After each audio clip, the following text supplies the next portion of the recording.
Hey guys, Cameron, Audi C7 owners, with a quick video that I'm going to be doing, actually showing you guys how to put your C7 into service position. This is from my C7 A6. Should be extremely similar, if not almost identical, to A7s, S6s, S7s, etc. It's actually not that bad if you know how to take off your bumper. You can see my bumper is already off the car. Takes about 15 minutes to take the bumper off if you know what you're doing, and then putting your car into service position only takes about another 10 more minutes. You just gotta know what to look for. So let me show you what you need to remove and the order you need to remove it to be able to put your car into service position. All right, so the first things you want to remove are a couple screws that hold your headlights on, okay? So let me get over here. There's a tab here. You see this part? This connects to the back of your headlight, so you need to remove this screw right here.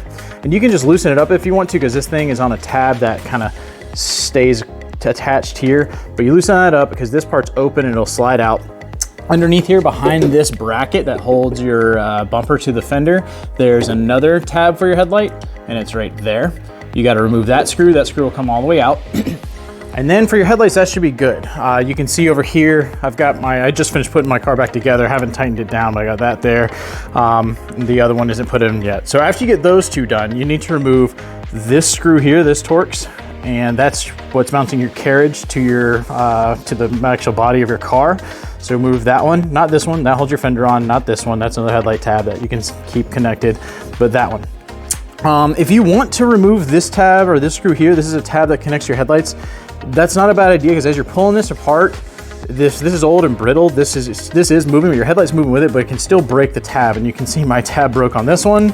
My tab broke on this one as well. So when you're moving this stuff, be very careful, because now, not only on those tabs broke, but on this, I pulled it and I guess it bounced around too much and my tab here broke.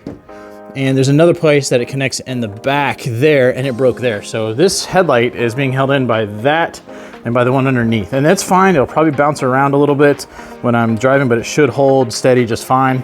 It sucks that happened. I don't think there's any headlight tab repair kit. So just be really careful with your headlights, because these headlights are stupid expensive to replace. I'm gonna try and do some plastic welding just to give a little bit more reinforcement on these to hold them in place. So yeah, once you get all those removed, we're gonna come down underneath here and find your crash bar. And then behind each crash bar, there's a frame rail that comes out.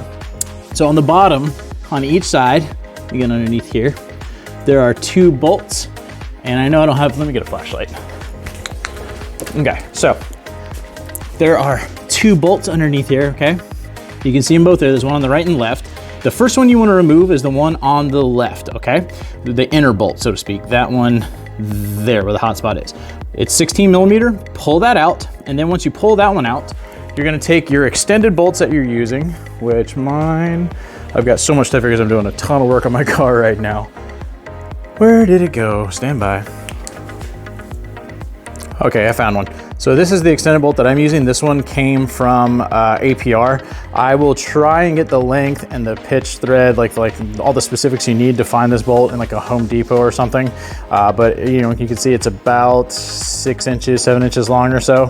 And you're going to replace that inner bolt that we were just talking about.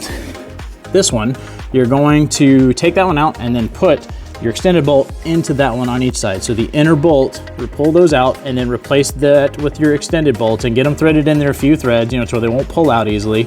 And then after that, you can remove your bolt on the right, on the outside again. And then the last one that you have to remove is your upper bolt. And you just follow your frame rail all the way back, and you can see it there. They're all 16 millimeter. You're gonna need a lot of extensions to be able to reach back there, but you remove all of those.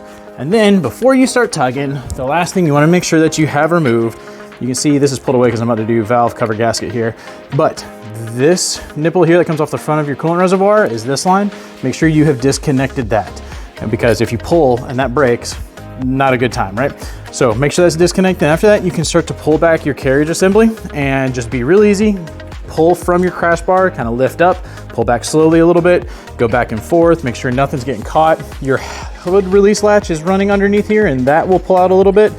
I was able to get about 4 or 5 inches and do my crank pulley from the top without any issues whatsoever. So I didn't have to disconnect any other coolant lines. I didn't have to disconnect any headlight wiring harnesses, anything like that. Just be really easy. Apparently these tabs break really easily. So yeah, and then you just reassemble it in reverse order and you're good to go. Hope this helps you guys in the future. I wanted to come back and touch on the headlight tabs just in case you do break them like I did. I mean, you can see that I have tried to fix mine. So if you go back on a few videos of mine, I showed a video on how to plastic weld with a wood burner. And I did that just messing around on a rear diffuser trying to fix some tabs. And that came in handy here because I broke these two top tabs on these headlights. And actually on this headlight, there's a tab you can't see in the back that actually broke a little bit too.